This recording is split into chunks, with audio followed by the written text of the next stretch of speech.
work of Sold Out is for older youth and young adults, and the vision of the work is really clear, to raise up a new generation of disciples and leaders for Wales.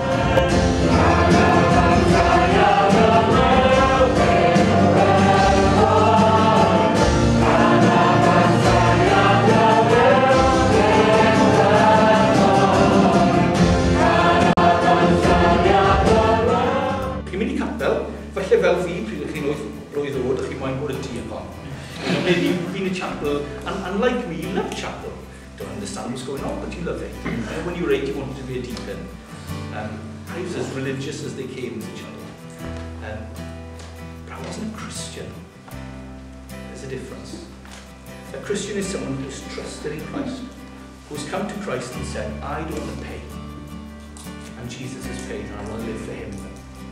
I want to swap badges.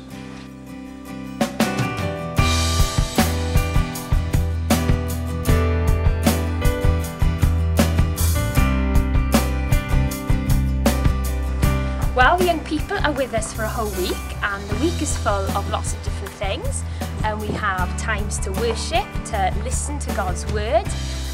Obviously we've got lots of seminars as well where we discuss different subjects. And then we've got times to enjoy each other's company with lots of different activities in the afternoon.